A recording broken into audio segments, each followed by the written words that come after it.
Well, one question I get asked a lot is how can I afford to travel so much? I mean, to travel constantly year by year.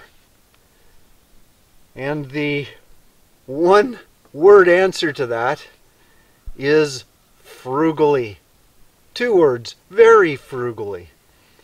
I have to live within a budget. And that's the only way I can do it. But I should explain or clarify that a little bit. Because although it seems that I'm traveling 365 days a year, every year, it's not like that at all.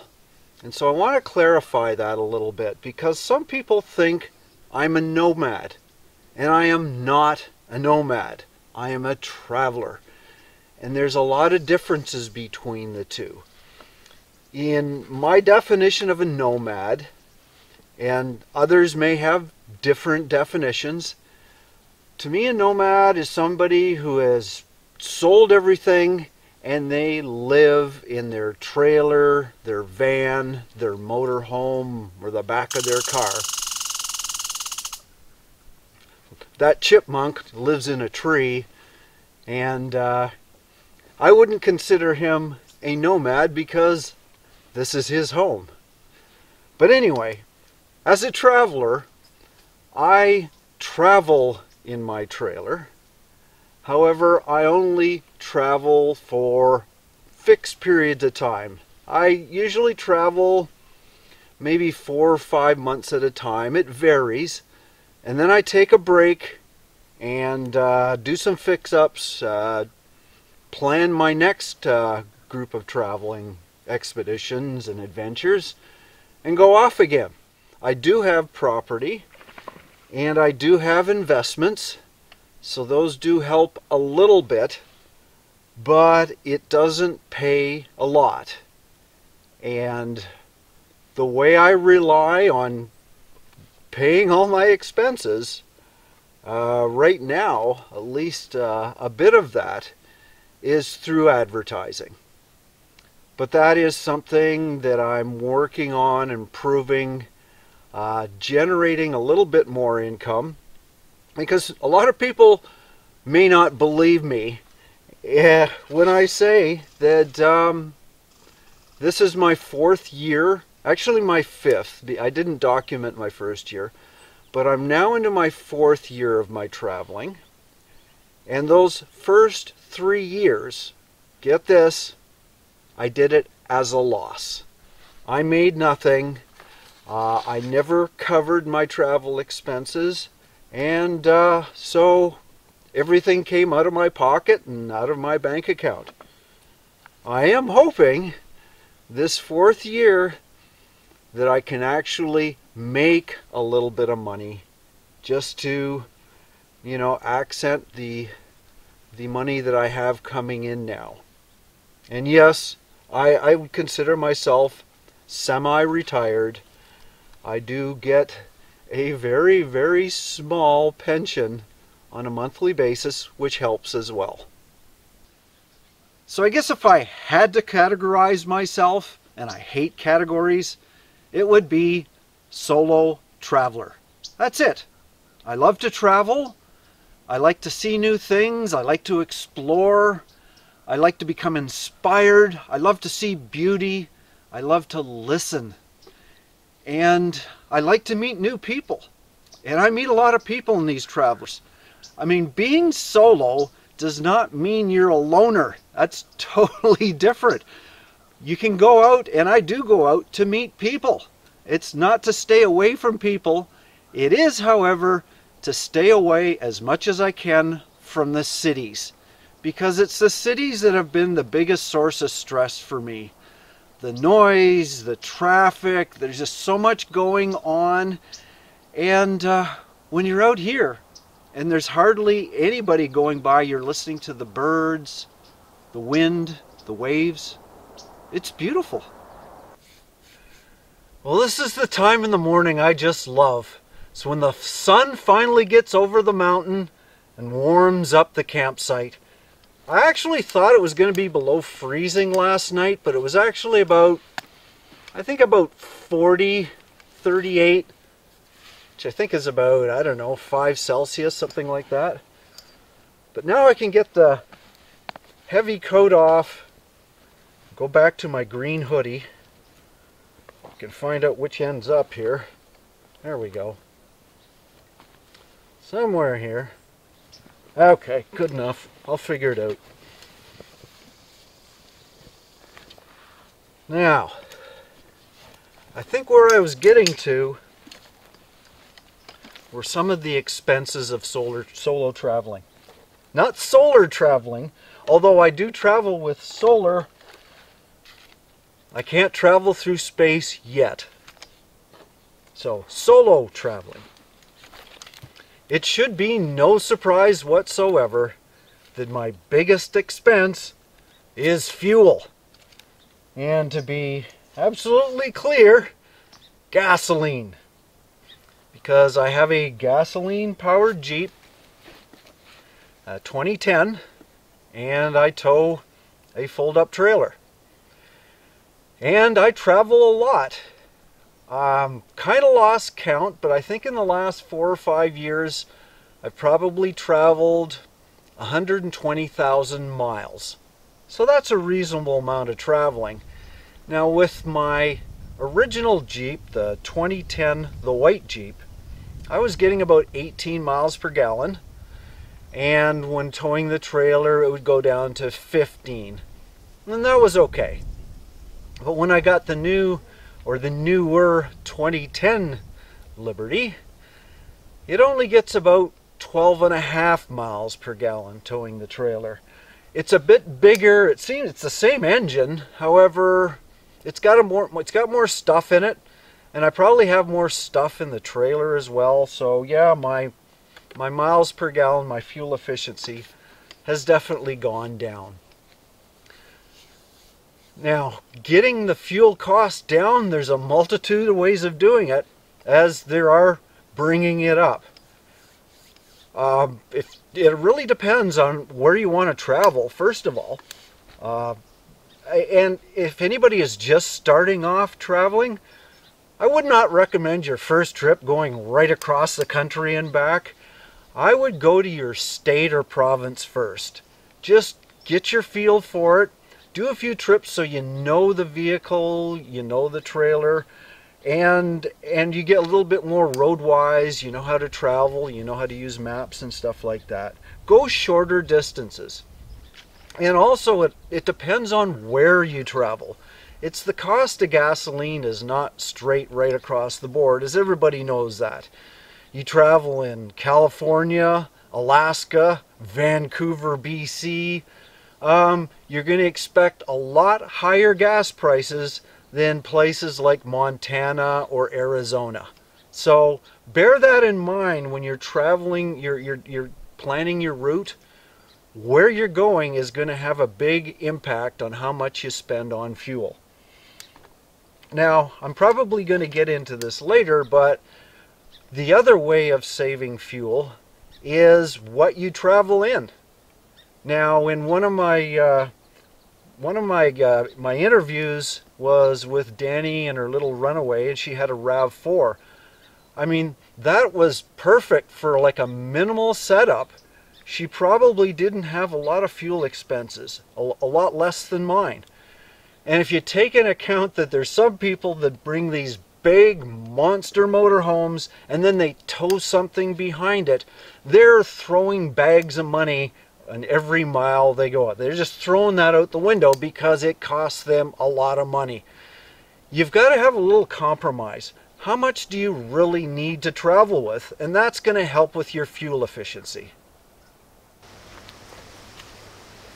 Well, I really haven't decided if I'm actually going to use this fire pit or not. But at the very least, I'm going to clean it up because somebody's really destroyed it. And they've left these branches with thorns on them. So, yeah, if nothing else, it's going to be a prop for my next section, which talks about energy. Energy and power. Now, as you can see on my trailer, my #1 source of power is solar panels. And to me, it's the best investment I ever made on things for a trailer or for camping. You really cannot lose with solar power. Even if you just have a cloudy day, you're going to produce energy. You don't produce anything at night, I understand that, but during the day you can take full advantage of it. And right now I've almost got 100% coverage that the sun is hitting all my panels. But you'd be surprised when you find out that I'm not generating any power at all right now. The reason being is that my batteries are already charged up. I don't need any.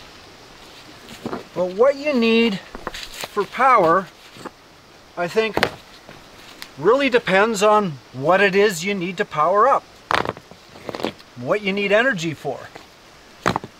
Most people need it for their stuff, whether it be their phone, their lights, their fans. Some need it for a microwave, for radio, and for heat. And heat's kind of a little different thing. Some people use fireplaces for heat. And some people, like me, use a wood stove when I really need it.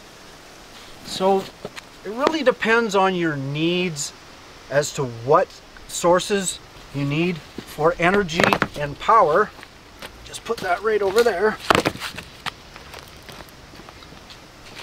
However, one thing I do not need, and I know everybody's heard me say it time and time again, I do not need a gas or diesel powered generator. So I guess in that aspect, you may call me a little selfish, because when I come out to the woods, I expect to be able to see the beauty around me. I expect to be able to feel the wind, to smell the flowers, and to hear all the sounds of nature. The birds, the grass, the leaves. That's what I come out here for. Why on earth would I want to bring the noises of the city to a pristine, quiet place like this? Well, hidden underneath my bicycle and some non-essential cargo is my propane tank. And yes, I do use propane. And most trailers do use propane as well.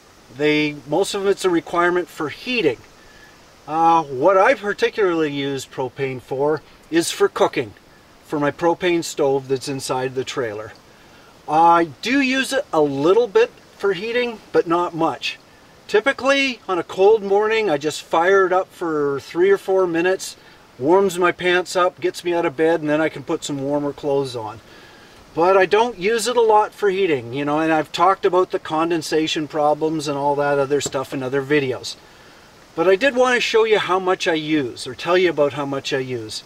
I filled this one up in January, I think in Nevada, and 9 months later, I figured, well, it's got to be getting lower. So a few days ago, I filled it up again, or I had it filled up. And I was surprised it only took 3.9 pounds. I didn't even make it halfway in that. I mean, I'm close to 3/4 of a year since I first filled it up. So I don't use propane a lot at all. But if you're relying on it for heat, then chances are you're going to be needing it a lot more than me. Well, you might want to ask, how do I save so much energy on heating the trailer? And the way I do it, or at least the basic way I do it, is I don't heat the trailer. I just heat me. Now, yes, I do use the stove, and that gives a little bit of heat, and I do have the furnace if I need it. But the best investment I ever made for keeping warm was a sleeping bag. And this is one of the best sleeping bags you can get. This is called a Woods duck print sleeping bag. You can see it's got ducts on the inside there. But this is thick. Look how thick the insulation is with that. It goes down, it's rated to -15 Celsius, which is 5 degrees Fahrenheit.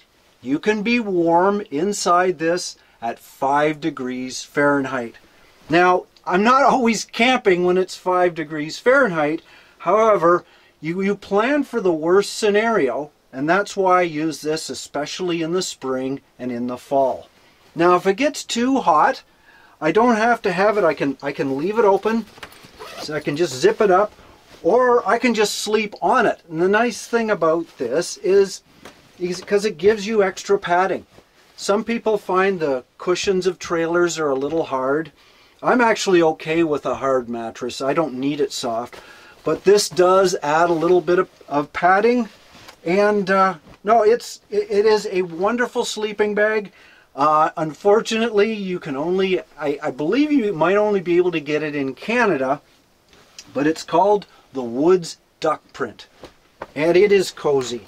I mean, it's canvas. You know how some of those awful sleeping bags, they have that cold plastic on the outside?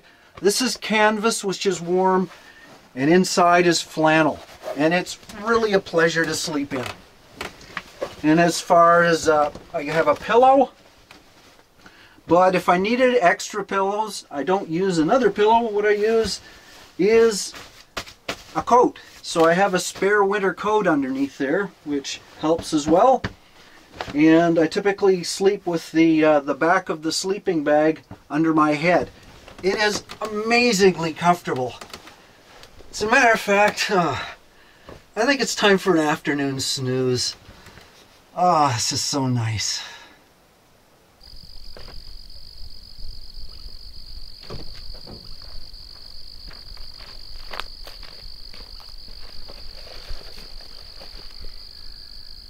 And there's lots of things that I do for myself that others probably would do differently when it comes to solo traveling and camping. And one good example of that is food. Now, I personally am a vegetarian. I've been a vegetarian like since the 70s, so chances are I'm not going to change anytime soon. But I don't flaunt it. I don't really care if somebody's a vegetarian or not. It's irrelevant. It's my own personal choice. Others have other different diets. So I can't really give you advice as to what to eat because you're all different. I can only talk about what I eat and what I bring. And what I typically bring on a trip is I have a lot of canned goods, which actually take up a little bit of space and weight, but I've sort of allowed for that. Some dry goods like spaghetti and pastas are always really good. They don't take up a lot of space or weight. You just add water and sauce and you're good for that. Yeah, a lot of things that are in a package like powders and stuff like that, spices, they don't take up much room. The rest is the perishables, and that's probably the most important part. That if you bring things that are going to go bad, you need to store them properly. Now, I use a small refrigerator. I use the Alpacool. Some people prefer just to use ice in a cooler, and that works fine. But when I did the dollars and cents to that, the ice just wasn't working out well for me. I figured it cost about $1 a day for ice because it would last 3 days, and then I have to go somewhere to get another thing of ice. So it was not only did I have to go out somewhere to get the ice, you know, so it's the gas, cleaning things out, getting rid of the water and all that. Some things would become soaked in the water as it melted. So yeah, the ice thing just did not work for me. And I found that once I got the small refrigerator, that was a real deal because it was very energy efficient, so it didn't use much of my solar power. And there wasn't much I had to do. When I need to replace things, I go to a grocery store, but it kept things well. I never used anything. I didn't need to freeze anything due to my diet, so I didn't have to use that extra energy. I just needed to refrigerate. And I found out probably after 8 months it was paid off. It paid for itself very easy. So I definitely recommend a small energy efficient refrigerator. But as far as what to eat, you know, I eat because I'm hungry, and I typically don't want to wait a long time, and I'm a terrible cook. So the pleasure of eating is something that's very important to some people. You know, they want a good, warm, healthy meal. I just don't want to be hungry. And although some of my stuff is healthy and good tasting, a lot of it is kind of bland. But that's me. It saves me money. It's part of my budget. But what you need is something you're going to have to decide for yourself. Now this next part is probably what everybody is waiting for when we're talking about solo camping and travel. And that is, well, where is it you camp? Because you've already solved the issue, you've got a trailer, you've got something to live in, and you've got a means of towing it. Where do you put it? And where do you put it that's not going to cost you an arm and a leg? And that is the challenge. What I prefer to do is called boondocking. And boondocking is traveling and camping in the wilderness for free. This place I am right now is free camping. And I'm not going to give it to you, but I'll give you some hints. And this is easy. You see over there? That's Oregon. You see this here? It's Idaho. And there's a little stream in between them. If you can figure out what that stream is, you'll know where I'm camping. It's a fantastic place and it's free. Now, not all the time. I try to find these places that are free, but I don't always succeed. And sometimes when you find them, it turns out that they totally suck. Either they're trashed, there's too many noisy people, it's just a bad location, it's too cold, whatever. And although there are like websites and all that that give you some information for this, they're not overly reliable. The best way of finding these spots is ask other people, ask other campers, ask you know, parks people and stuff like that. They'll give you that information. Make up your own list and, you know, just get recommendations from others is the way I would start off. The times that you have to camp in state parks and national parks and all that, well, you might be in for a treat, because if you have in your wallet one of these, which is the America the Beautiful Pass, it cost me, I think, about $85. A lot of Americans get them for free, but it allows you for discounts in national parks, and there's probably other ones for state parks. So always check if you can get a deal for an annual permit, because it'll save you a lot. I mean, that one, just getting in the gate for free made it all that much worthwhile. But where you actually camp is really going to be a big impact on your budget and your enjoyment as well, because you want to camp where you're comfortable, and you want to camp near beauty and the things that inspire you. And there's no easy answer for that. It's something you gain with experience, word of mouth, ask other people, and I'm sure you're going to find these places. But do bear in mind, you're going to have to fork over some cash every once in a while. Well, as you can see, the sun has dipped behind that mountain. It's going to be dark soon, and it's going to be a little cold. It's a little chilly now. But the fact that the sky is so clear means it's going to be probably a lot colder than it was last night. I expect it will be below freezing. But I'm okay, I'm prepared. I've got my nice warm sleeping bag. I'll be all nice and cozy. And I know the sun will come up again and it'll be warmer. And this is what I'm out here for. I'm not the everything has to be room temperature kind of guy, and that's why I like it. I like it when it's a little cool. I like it when it's a little hot. I don't like it when it's 120 degrees, so I avoid those places. But what everybody needs when they go out in the travel, it's so different. There is no one plan. And I know I haven't given you a lot of details. I gave you a few details about how I do things, but how you do things is going to be entirely different. All I want to do is inspire you. If you think this is the lifestyle, or you know, even just a 3-week vacation you want to try, then do it. Do a little research. Do get health insurance, by the way. Don't travel without health insurance, especially if you cross borders. But it is a very fulfilling lifestyle. You don't have to do it all year. Just spend a little bit of time and see how it works for you.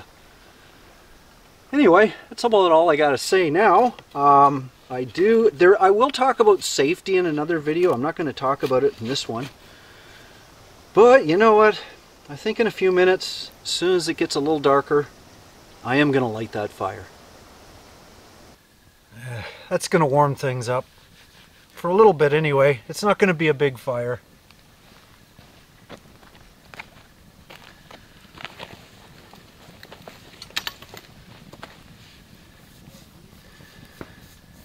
You know, I think I've always enjoyed an intimacy with nature. Ever since I was a little toddler, when I went into the forest and my parents had to go find me. And I've also had that wanderlust, the urge to travel. And I've been pretty lucky. As a teenager, I used to hitchhike from coast to coast when it wasn't a crazy thing to do. Just whatever was in your backpack, which was a tent, a few pots and pans, a sleeping bag. The only other thing you needed was a thumb. I think we all need to realize that we're all part of nature, and to embrace it, to enjoy it. I mean, what it gives back to you is so fulfilling. It's good for the soul, it's good for the body, and it's good for the mind. So I encourage anybody to get out there and enjoy it while you can. Well, I hope you enjoyed this video, and you'll check out my other ones as well.